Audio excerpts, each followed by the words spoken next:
Di era-era sekarang, nama pesantren itu mulai diputarbalikkan itu secara fakta gitu.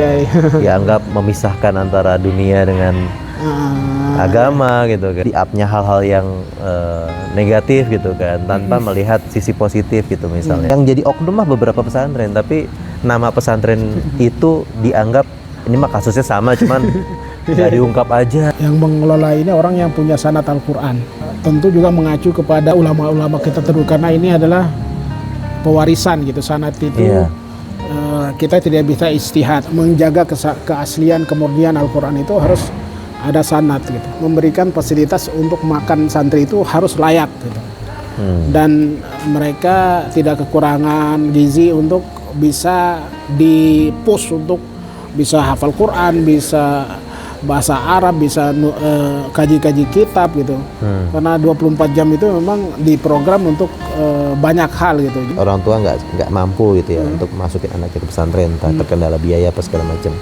Tapi hal apa Pak Yai yang bisa dilakukan sama orang tua untuk bisa tetap memandu atau mendidik anaknya ini siap dengan keadaan zaman sekarang Pak Yai? Karena salah satu yang membuat hancur orang itu adalah orang yang tidak mengendalikan hawa nafsunya, seperti Nabi Yusuf gitu ya. Nabi Yusuf Masya Allah, walaupun masih muda itu digoda oleh Miss Universe-nya Mesir lah waktu itu ya. Bisa terbayangkan lah ya, istrinya itu, pejabat ya kan, kurang terawat dan kurang cantik apa gitu. Dalam Islam itu al-waqtu athmanu minadz dzahab. Jadi waktu itu adalah hidup kita memang ya, umur kita, ajal kita itu ya waktu itu kita diberikan oleh Allah untuk berkarya di dunia. Di sini wajib berbahasa Arab ya kan. Bahkan tadi orang lagi main apa segala macam aktivitas sehari-hari itu bahasa Arab. Kalau sampai ada orang yang bilang gini, cukup mempelajari Al-Quran itu cukup dari terjemahan, misalnya kayak gitu. Zuhur berganti asar. Dan sekali lagi sob, gue bersyukur gue dapat kehormatan ngobrol sama mudir pondok pesantren, Bapak Dr. Tajuddin Pogo.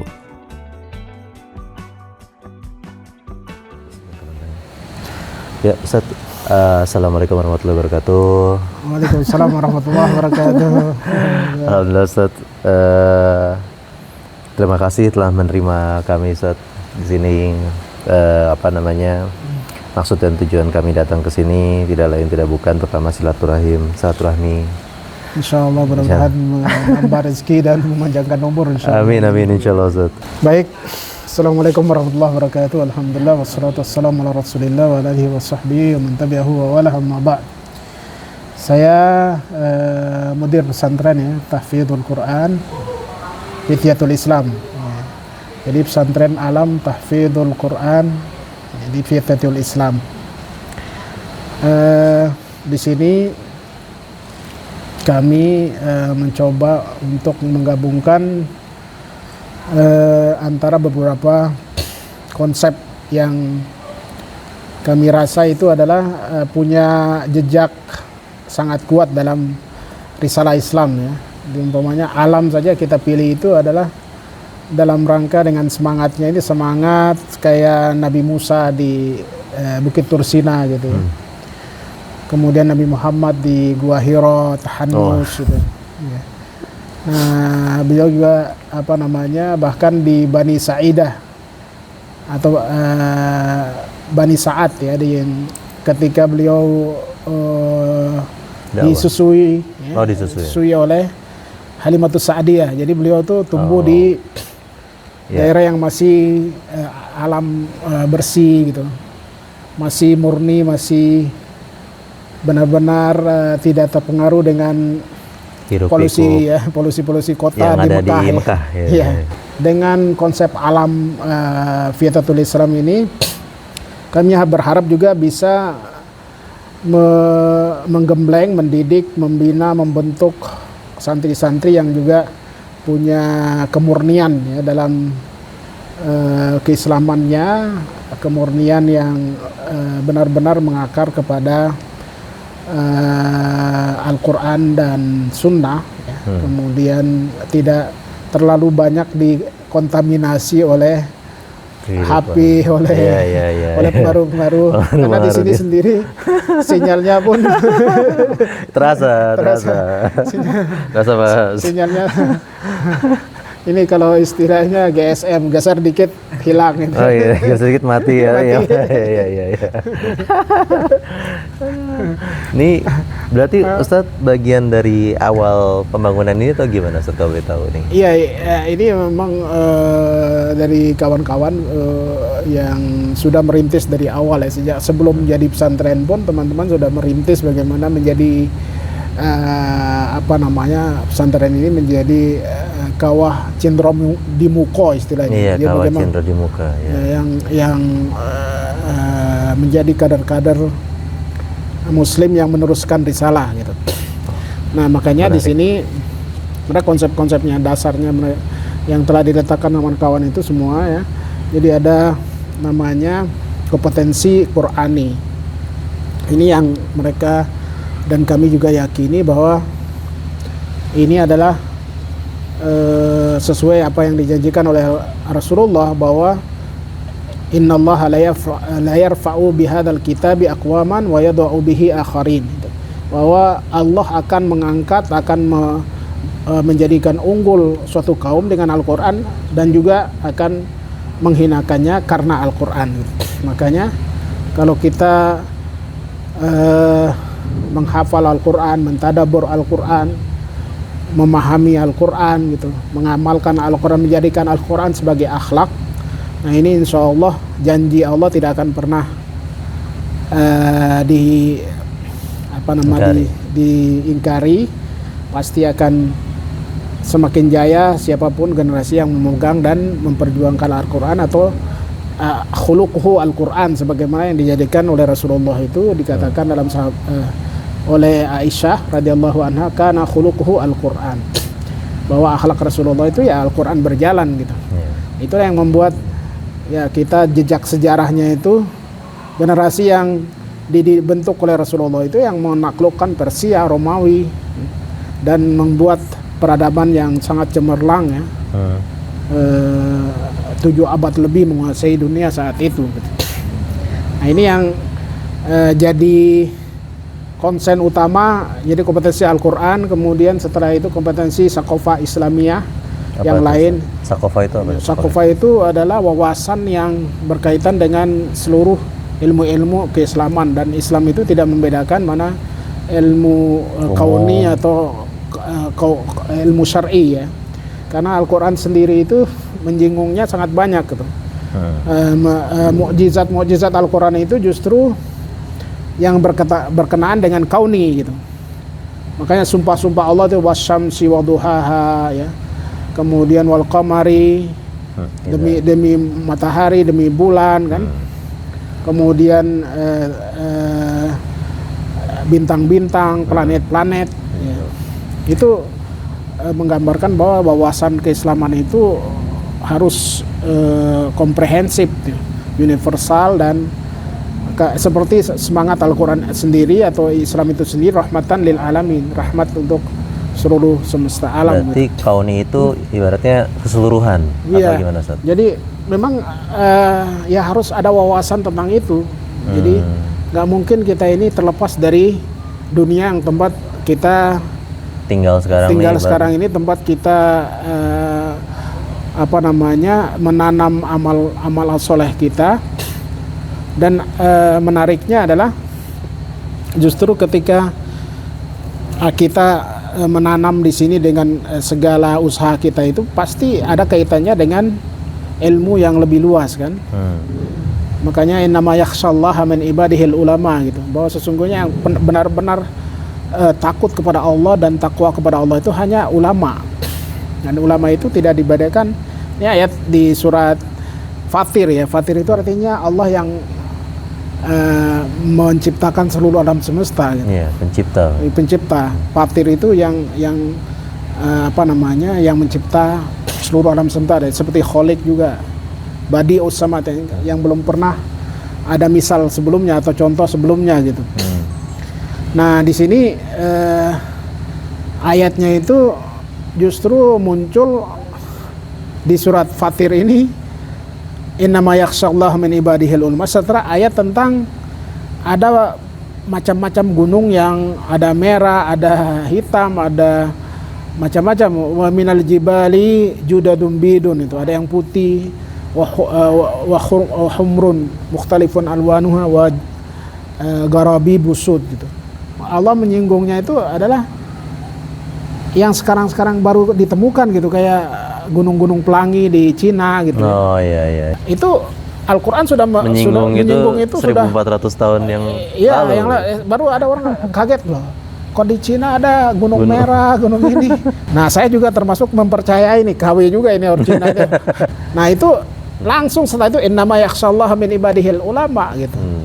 Jadi ada manusia juga yang berbeda-beda kulitnya, ada binatang gitu ya. Jadi subhanallah, jadi bukan hanya ilmu syar'i kan? Iya. Bukan hanya Al-Quran. Jadi makanya kita, anak-anak kita juga berikan wawasan tentang peradaban yang tadi. Nah, setelah itu ada akhlak. Ya, karena ini memang kita yakin ya bahwa dengan karakter itu pasti mereka akan bisa sukses gitu. Karena soft skill itu, akhlak itu menjadi pembeda.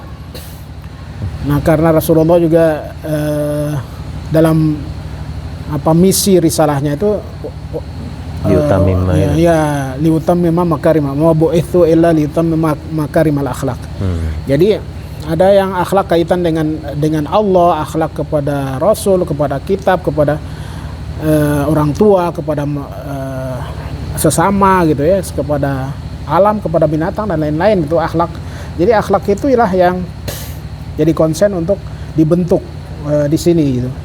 Supaya menjadi melekat gitu, jadi diulang lagi. Kayak kita zikir kan begitu, subhanallah, tapi kadang-kadang umat Islam ini subhanallah tapi otaknya kemana gitu, mulutnya ke situ.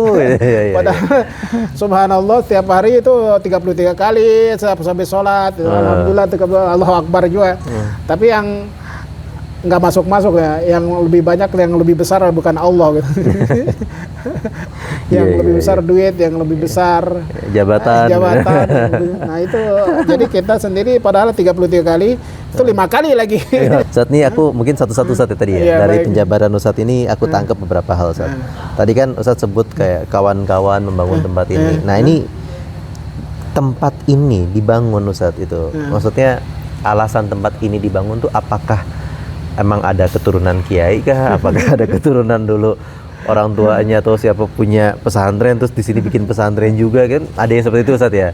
Nah kalau ini tuh bagaimana Ustadz kisahnya nih sampai pesantren ini ada? Benar-benar baru ya. Jadi pesantren ini inisiatif teman-teman semua kayak kita. Jadi dan karena ini sudah wakaf lillah ya. Ini wakaf untuk Allah, jadi tidak jadi milik pribadi, tapi niatnya agar kekal itu sudah diwakafkan untuk Allah.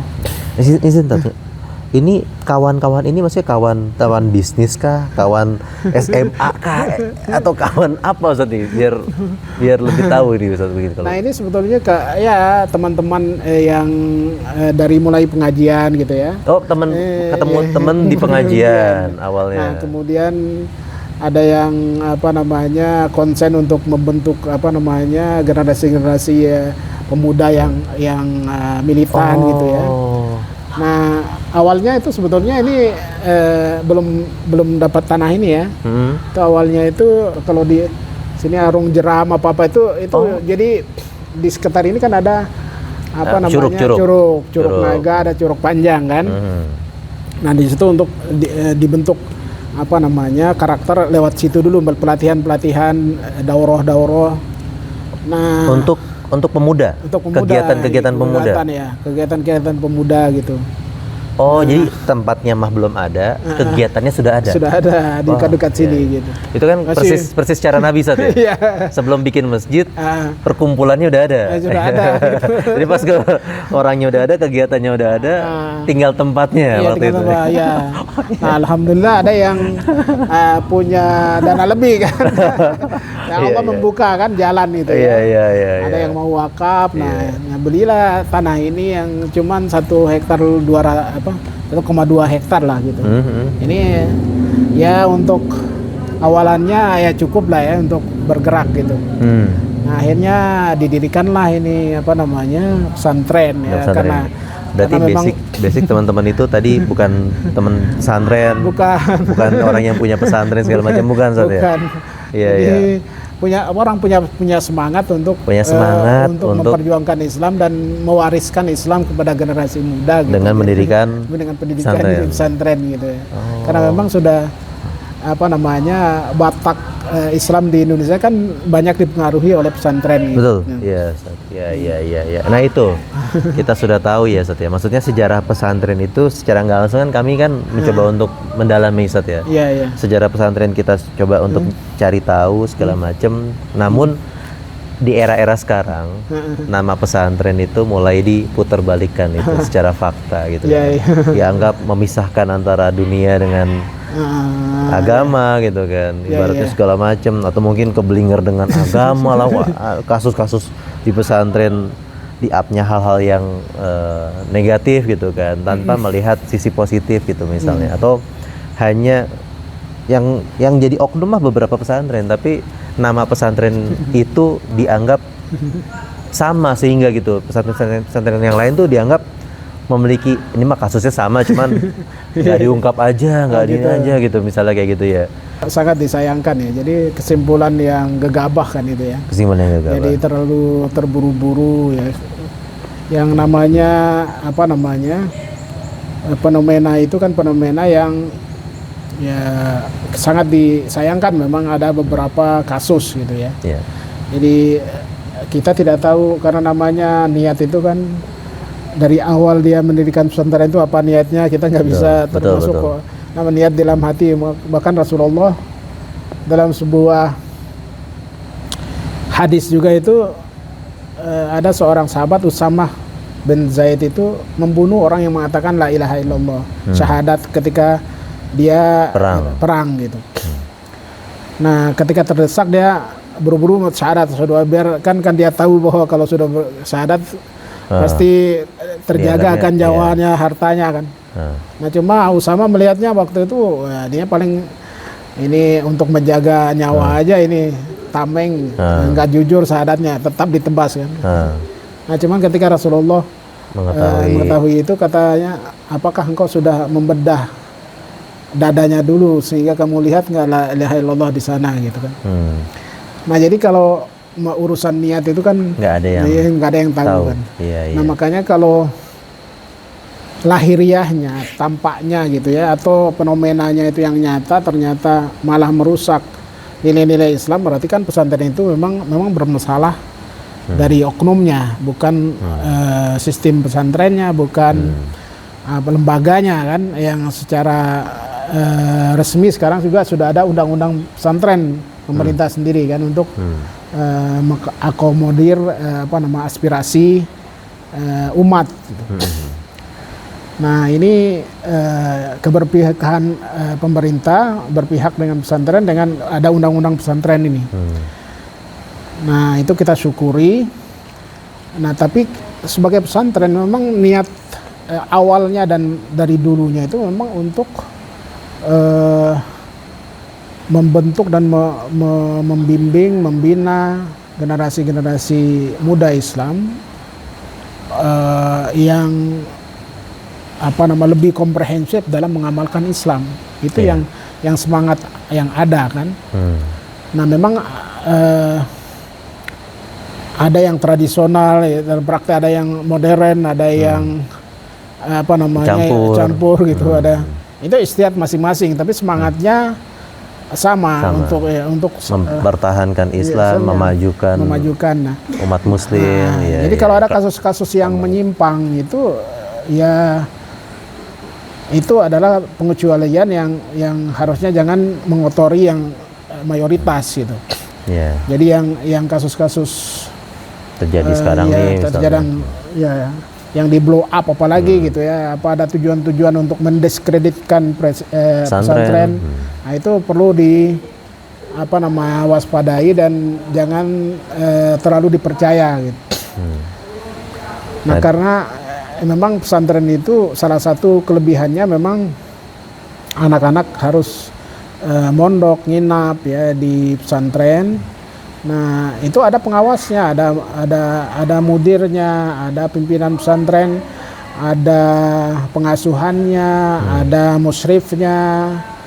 Nah kalau yang di manage atau dikelola dengan bangunan yang kokoh ya, bunyanun marsus ya. Jadi yang dikelola dengan rapi, itu nggak mungkin lah umpamanya ada kasus-kasus seperti itu. Iya. Nah, kasus-kasus yang seperti itu kan biasanya kiainya tunggal gitu. Ada namanya itu single power mungkin power. ya. Nah, ada dinasti dalam pesantren itu yang membuat, apalagi kalau anak-anaknya dicekoki dengan doktrin gitu ya, harus taat full sepenuhnya kepada kiai, nggak boleh nolak. Nah, termasuk dalam pelecehan nah, itu berarti sesatnya oknum pesantren itu, bukan pesantren yang dikelola dengan bunyanun marsus gitu ya, yang terorganisir dengan baik dan rapi. Padahal sebenarnya otak kita sudah bisa mencerna sebenarnya Pak Yai ya. Otak kita sudah, maksudnya ini benar, ini salah, sisanya itu kan tinggal Quran itu memvalidasinya gitu ibaratnya gitu. Padahal otak kita juga ibaratnya orang yang nggak tahu Quran pun akan tahu gitu. Misalnya perbuatannya benar dan salah itu sudah terasa gitu kan sebenarnya kan. Iya. Jadi sebetulnya ya tanyakan pada nurani sebetulnya ya. Jadi ini benar nggak pesantren seperti itu seluruhnya atau mayoritasnya gitu. Itu karena kalau mayoritas sesat itu hal mustahil gitu. Ya kalau berjamaah sesat. Mayoritas padahal beda-beda gitu, tapi sesat gitu kayaknya agak sedikit berlebihan kalau mustahil. Nah, tadi saya udah nangkep ya kalau di sini kan berarti kan penanaman karakter, akhlak, Quran. Karena kan dari awal juga pesantren ini tahfiz Quran ya Ustaz ya. Terus dari pesantren sendiri ini tadi dibangun dari orang-orang yang mempunyai semangat juang yang sama terhadap nilai keislaman dan generasi-generasi penerus. Ini yang saya tangkap tadi ya. Iya. Berarti kan itu nilai terhadap sosial atau terhadap anak didik itu saya rasa sudah masuk di situ. Terus karakter pesantren yang dibangun. Nah, saya ini Mbak Ya ini kayak misalnya di sini tahfiz ya. Iya. Tentu ada metode khusus dong dalam dunia tahfiz itu sendiri gitu ya, atau kurikulum tahfiz itu sendiri pasti ada metode khusus ya. Nah, metode ini tuh kira-kira apakah diriset secara mandiri lalu diterapkan, atau mungkin manggil kiai mana menerapkan ilmunya segala macam. Nah, kira-kira kalau boleh tahu ya, sanad keilmuannya itu terhadap tahfiz ini tuh bersumber dari mana Pak Yai? Itu yang baik, di awal-awal memang kita jelas yang mengelola ini orang yang punya sanad Al-Quran. Gitu ya. Jadi dulu banyak ya, umpamanya Ustadz Khairul itu beliau sanadnya sampai ke Syria, pernah ngambil sanad ke sana ya. Metode yang dipakai pun dari sana berarti ya, Syria ini gitu misalnya. Jadi yang penting sanadnya dulu, jadi sanad Al-Quran. Ya.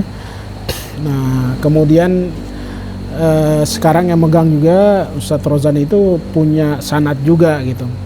Nah, jadi saya juga ada alumni Madinah juga gitu ya, walaupun dengan keterbatasan waktu dan yang lebih banyak di sini adalah para musyrif gitu. Nah, kita tentu juga mengacu kepada ulama-ulama kita terus, karena ini adalah pewarisan gitu, sanad itu kita tidak bisa ijtihad ya. Nah, artinya ini menjaga keaslian kemurnian Al-Quran itu harus ada sanad gitu. Nah, makanya di sini kita terapkan metode-metode yang sudah diwariskan baik dalam matan Jazarinya atau yang lainnya itu ya, kita upayakan menggunakan metode-metode yang tahsinnya ya. Tahsinnya itu ada metode-metode yang memang kita anggap itu paling mengena kepada santri, ya kita gunakan istihadnya itu. Nah, karena beda-beda juga latar belakang santri. Betul. Nah, itu ada juga ya, mereka itu yang di treatment khusus gitu dengan metode-metode yang ala Fityatul Islam agar mereka bisa mulai tahfiz gitu. Oh, misalnya belum kenal Quran misalnya waktu atau mungkin belum fasih dalam membaca Quran itu, misalnya. Jadi belum standar gitu ya. Itu perlu sekitar 6 bulan pengkhususan ya. 6 bulan mereka hanya boleh menghafal apa yang sudah fasih, mereka sesuai dengan standar bacaan yang benar, baru boleh mereka hafal gitu. 6 bulan 6 bulan untuk bisa paling tidak melafazkan dengan benar atau penyesuaian cara bacanya segala macam. Itu. Jadi kalau detailnya sih memang perlu. Tapi tadi sudah ngobrol sama Ustadz Rozan ya. Nah, itu alhamdulillah sudah terwakilkan ya. Kalau sekarang mungkin lebih ke umum tadi tadi kayak termasuk ruh pesantren ini sendiri itu kan semangatnya itu seperti apa, itu kan yang saya tuh tertarik untuk mengulik sebenarnya Pak ya itu kan. Lalu tadi pembentukan karakter teman-teman santri di sini gitu kan dari pihak pesantren. Jadi kompetensi Al-Quran, Sakofa Islamiyah, karakter akhlaknya, termasuk juga kecakapan dalam fisik ya. Nah, ini kan ada hasil yang mereka itu kita bentuk gitu, kecakapan dalam mengorganisir dirinya, kemudian membentengi diri, menjaga diri. Makanya ya di sini ada latihan pedang, ada selain keilmuan mereka, karakter fisiknya, kecakapan fisik juga dibentuk. Kekuatan fisik karena semangatnya itu al-mu'minul qawi khairun ya wa habbu ilallah. Betul. Jadi ketahanan fisik itu mereka ya kita latih dengan termasuk kegiatan pramukanya, termasuk kegiatan mukhayyam itu yang kemah-kemah dalam ketahanan fisik ya. Berenang, memanah ya. Berenang di tempat dingin ya. Tempat seperti itu dan mau berenang aja sudah wow gitu ya. Tapi mereka malah menikmati. Kita punya kolam renang di situ karena dinginnya itu dingin yang enak gitu. Iya, dingin bukan, enak lah, iya. Dingin yang bukan dingin yang membuat masuk angin gitu. Betul. Dingin alami lah. Awal-awal mandi ke sini kan merasa dingin banget, tapi setelah menikmati mereka itu kalau nggak dikasih kesempatan mandi, minta mandi habis maghrib. Nah, ini Pak Yai itu tadi sudah nangkep lah kami semangat pesantren ini dibangun. Kalau untuk santri sendiri Yai, kalau boleh tahu gitu, ini kan namanya lembaga itu kan berarti kan sifatnya muamalah ya, ada kontribusi santri sendiri terhadap pesantren, apakah dalam bentuk biaya segala macam itu bagaimana Pak ya itu? Ya, awal-awal pesantren ini itu Masya Allah ya kita kasih beasiswa gitu. Jadi awal-awalnya itu mereka yang penting mereka mau dididik di sini, dibina di situ. Dan alhamdulillah generasi-generasinya sudah ada yang sampai ke Madinah gitu ya, sampai lulus ke Universitas Islam Madinah, ke Saudi Arabia gitu. Nah di awal-awal memang masih mampu ya kita cover semua biaya operasional pesantren. Nah cuma apalagi setelah COVID itu ya, itu dan lain-lain. Nah itu kami juga melihat bahwa kontribusi kalau orang tua mampu gitu ya, karena itu amanah yang langsung kepada orang tua. Jadi diberi peluang lah orang tua itu untuk mendapatkan pahala dari membiayai anaknya. Nah, jadi kalau kita ngandalin donatur, memang itu meringankan orang tua ya. Tapi menurut orientasi akhirat itu malah rugi gitu. Iya.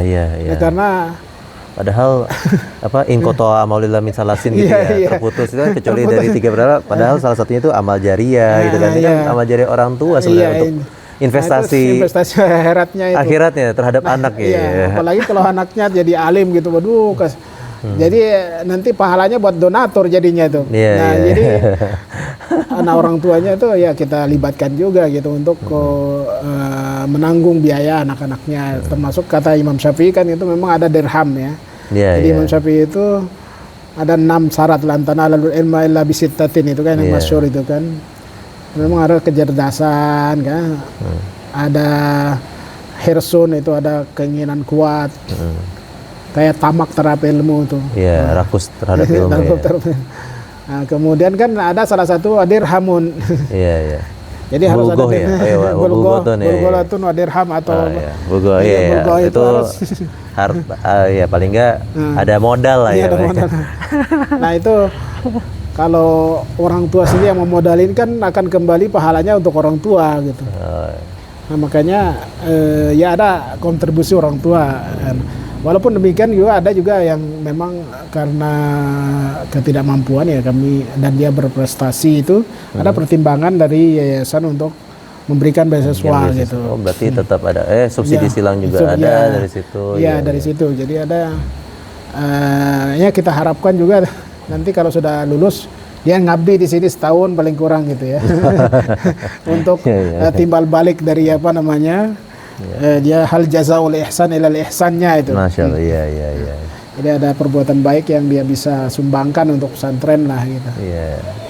Nah ini ada tahun ini ada 2 ini. Sudah tamat dia sudah hafal Quran 30 juz. Nah dia sekarang bimbing adik-adiknya sambil dia praktekkan ilmunya gitu. Setahun ini. Nah nanti tahun depan baru dia kuliah. Setahun dulu mengabdi. Iya. Dengan maksudnya sudah dibuktikan juga dengan dia totalitas gitu ya. Sampai berprestasi 30 juz di sini mengikuti kegiatan pesantren dengan baik gitu. Iya. Nah, itu pertanyaan terakhir sih karena memang paling tidak kan pasti kan orang tua itu kan mencari preferensi pesantren kan ada yang dari sisi biaya, ada yang dari karakter pesantren. Jadi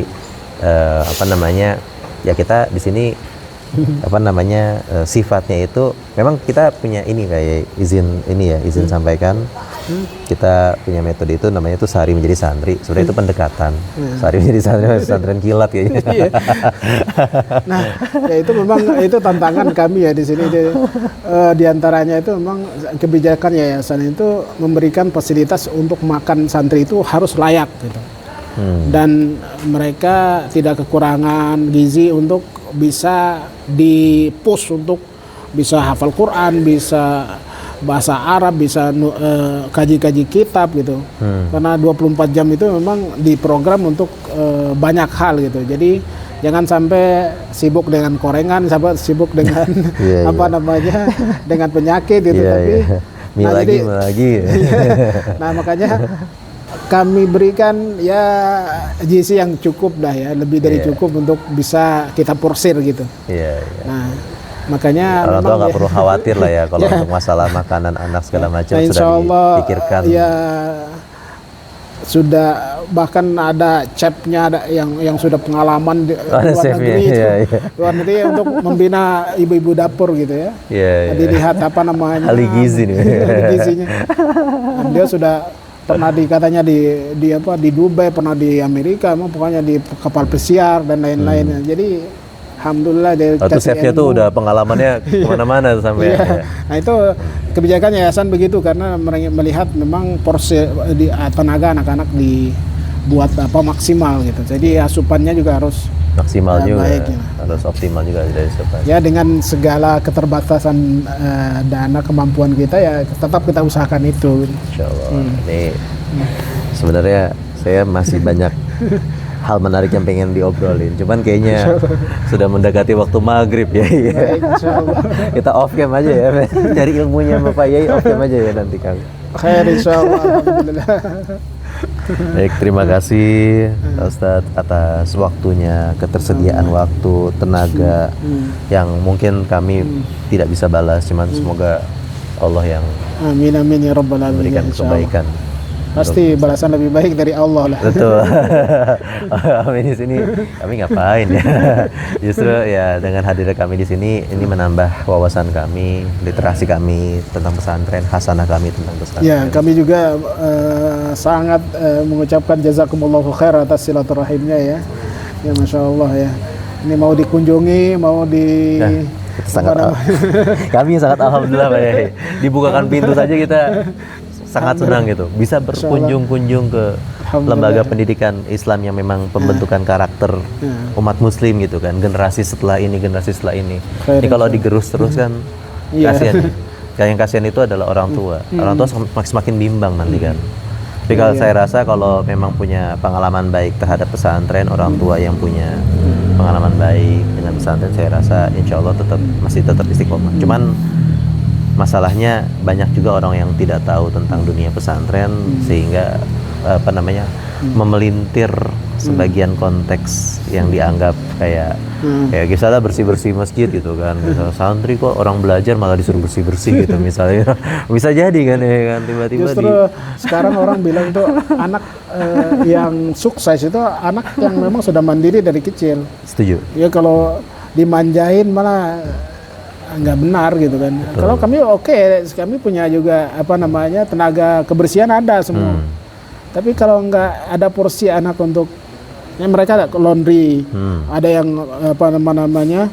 yang mau nyucuin semua dan bersihin. Nah kalau mereka nggak ada kontribusi sama sekali, jadi manja luar biasa. Sementara kita bentuk untuk jadi anak-anak yang mandiri. Yeah. Jadi apa yang mereka harus bisa lakukan ya, cuci pakaian dalam sendiri, cuci yang khusus sendiri, nggak boleh piring sendiri ya. Nggak bisa walaupun ada ibu dapur, ada tukang laundry, ada mamang-mamang, ada yang kebersihan ya, mereka nggak boleh memerintah itu. Jadi tetap kalau yang untuk porsi itu mereka harus mandiri. Tetap ada hal yang harus dibentuk dalam kemandirian ya. Izin ini terakhir mungkin closing statement Pak Yai deh. Untuk orang tua dalam mendidik anak, misalnya anggaplah misalnya gini, orang tua nggak mampu gitu ya untuk masukin anaknya ke pesantren, terkendala biaya apa segala macam.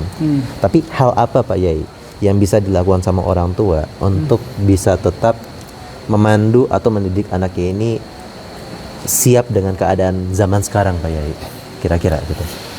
Iya, kalau ya kendala dan lain-lain itu kita usahakan untuk kita atasi ya.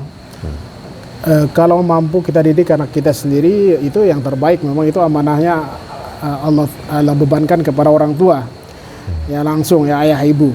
Karena yang dalam hadisnya itu kan yang membuat anak itu jadi Majusi, jadi Yahudi, Nasrani, Majusi adalah orang tuanya. Siapa orang tuanya? Nah makanya kalau tidak mampu ya harus diamanahkan kepada orang lain, pesantren atau yang lain gitu. Nah makanya kalau ada kendala itu dan harus mendidik sendiri, maka targetnya itu pertama itu memang harus ditanamkan akidah yang lurus, yang benar. Jadi anak itu seperti yang dikatakan oleh Nabi Yakub kepada anaknya itu, ma ta'buduna min ba'di gitu. Jadi akidah yang kuat, yang kokoh, yang selamat dari syirik, dari kafir, dari munafik gitu. Yang kedua itu supaya menanamkan ibadah yang sah, yang benar, yang sesuai dengan tuntunan yang benar juga gitu. Nah itu ada rukun, ada syarat dan lain-lain dengan ikhlas karena Allah. Nah itu tinggal dipelajari di kitab-kitab fikih. Kemudian yang ketiga itu memang tidak mau mendidik akhlak yang mulia, ya itu yang jadi khuluqun karim ya. Mereka nanti ya. Yang keempat itu ya mereka harus diberi wawasan ketajaman berpikir. Nah jadi ketajaman berpikir itu ya wawasannya diperluas, yang kauni, syar'i dan kauni harus benar-benar digabung jadi sesuai apa yang ada dalam Al-Quran itu ayat-ayat diperkenalkan ya, diperkenalkan. Jadi dia juga akan mempelajari kan nanti di SMP, di SMA, di universitas kalau terus dalam jenjang-jenjang pendidikannya. Nah kemudian, fisiknya juga harus dijaga karena kekuatan fisik itu termasuk yang jadi target dalam Islam gitu, mukminul qawi gitu. Mukmin yang kuat. Jadi jangan yang lemah dikit-dikit kena masuk angin dikit-dikit. Nah itu jadi ya jatuh dikit naik. Kalau zaman sekarang mungkin ini mental illness ya. Mental illness ya sebenarnya. Dikit-dikit ini healing ya. Dikit-dikit healing ini. Yang keenam itu bisa mengendalikan hawa nafsu. Jadi karena salah satu yang membuat hancur orang itu adalah orang yang tidak mengendalikan hawa nafsunya. Seperti Nabi Yusuf gitu ya. Nabi Yusuf Masya Allah walaupun masih muda itu digoda oleh Miss Universe-nya Mesir lah waktu itu ya. Zulaikha kan, bisa terbayangkan lah ya. Istrinya pejabat ya kan, kurang terawat dan kurang cantik apa gitu ya. Nah itu tetap bisa mengendalikan diri gitu kan. Kemudian bisa juga memanfaatkan waktu yang karena dalam Islam itu al-waqtu athmanu minadz dzahab.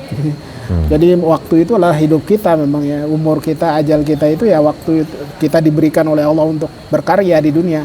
Jadi untuk menghargai waktu, kemudian setelah itu dia harus benar-benar bisa mandiri.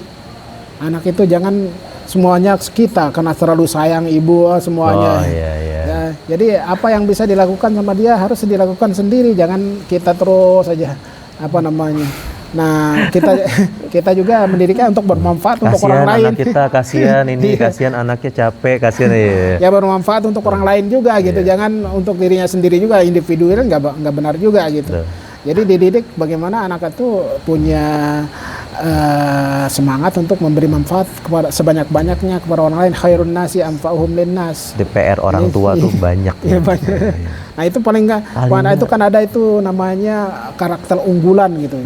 Jadi akidah ibadah oke, akhlak oke gitu, wawasan akal oke, tajam, fisik oke gitu. Mental oke gitu, kendalian diri gitu. Ketajaman berpikir tadi. Kemudian dia juga urusannya sangat rapi, tertib, bisa mengatur gitu kan. Mengendalikan hawa nafsu. Mengendalikan hawa nafsu. Kemudian menghargai waktu, kesempatan. Nah dengan semangat dia bisa mandiri, bisa nggak jadi beban orang lain, termasuk orang tua gitu. Makanya kalau dia sudah akil balik, sebetulnya itu balik itu laki-laki itu sudah bertanggung jawab sendiri, khususnya dosa dan pahala kan. Dosa dan pahala. Termasuk dia ma'isyahnya di zaman Rasulullah begitu gitu. Ma'isyah itu apa, Pak? Itu penghidupannya sendiri sudah bisa dihasilkan gitu. Artinya dia harus bisa belajar untuk bertahan hidup sendiri. Iya, malah orang-orang Barat sekarang 18 tahun udah dikeluarkan. Malah orang-orang Barat yang menerapkan itu ya. Nah itu kita masih dicocokin terus. Akhirnya 25 tahun masih. Nah itu nggak benar jadikannya itu. Jadi subhanallah ya, bermanfaat lagi, apalagi kalau punya manfaat orang lain. Sudah bisa ngasih orang tua lagi, waduh mantap. Ini terakhir saya di terakhir banget ya. Penasaran sedikit aja. Kalau nih kan kita ada banyak ya statement berseliweran di luar nih. Termasuk begini kayaknya. Misalnya kayak gini. Ini kan sekolah tahfiz Quran, ya kan. Bahkan di sini wajib berbahasa Arab ya kan. Bahkan tadi orang lagi main apa segala macam aktivitas sehari-hari itu bahasa Arab.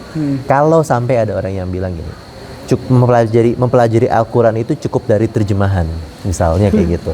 Kira-kira terjemahan sebagai alat bantu yang sederhana, tapi nggak bisa berdiri sendiri. Jadi selama terjemahannya itu ahlinya itu bisa dipakai untuk membantu memahami Al-Quran, tapi nggak bisa jadi andalan. Jadi sebagai alat bantu, dia bisa, tapi sangat terbatas gitu, nggak bisa jadi acuan. Nah karena bahasa terjemahan itu bahasa manusia. Nah kalau kita mau benar-benar menggali Al-Quran itu harus dengan bahasa Al-Quran itu sendiri, yaitu bahasa Arab. Nah makanya kalau anak-anak sudah bisa bahasa Arab, mereka langsung paham sendiri, nggak perlu terjemahan. Nah itu yang kita inginkan kan. Iya. Ya, Nah tadi fatir dan kholik aja kalau di Ya, sini ya, bahasa Indonesianya nggak bisa pencipta diterjemahkan, gitu kan. pencipta semua. Fatir pencipta, kholik pencipta. Jadi maksudnya yang mana nih gitu kan? Kapan disebut fatir, kapan disebut kholik? Badi juga, badi us samawati wal ard kan, badi juga. Badi samawati wal ardi ya, pencipta dari- langit dan bumi. ya, kan itu dari kata bid'ah, makanya bid'ah itu kan sesuatu yang nggak ada ya contoh Tadinya sebelumnya. nggak ada contoh sebelumnya, kemudian ada. Nah, itu. Iya, badi itu ya bid'ah. Karena Ya, itu, Allah nggak pernah menciptakan langit sebelumnya gitu, ini Iya, langit ini gitu. Iya. Saya sekali lagi terima kasih atas ketersediaan waktunya Pak Yai ya. Kalau gitu mungkin kami izin akhiri, Ya, cukupkan sebelum Saya masuk insyaallah. waktu maghrib. Terima Jazakumullah kasih khair. banyak Pak Yai atas Sama-sama. waktunya. Sama-sama, Semoga alhamdulillah. insya Allah kita bisa sama-sama membangun konten-konten yang Amin. bermanfaat Yai. Semoga sukses insya Allah. Amin. Mohon doanya Pak Yai, mohon Amin. doanya. Do you remember how we kissed in the kitchen as the coffee pours? By the end my face was so Sehari di Fityatul Islam mengajarkan gua banyak hal. Namun ada satu yang membekas, bahwa kemewahan itu bukan gedung tinggi atau mall megah, namun ketenangan hati bersama Al-Quran di tengah alam yang indah. Gua Putra, anak bos alias anak boarding school. Sampai jumpa di penelusuran pesantren berikutnya. Ciao. I got to say. So I'm in love with you. What are we gonna do? So I'm in love with you. What are we gonna do now? Make me feel loved and treasured. Your water in the desert. My fox, my missing puzzle piece. You make me feel loved, protected. Boy, we could talk forever on the couch, sipping bourbon, please.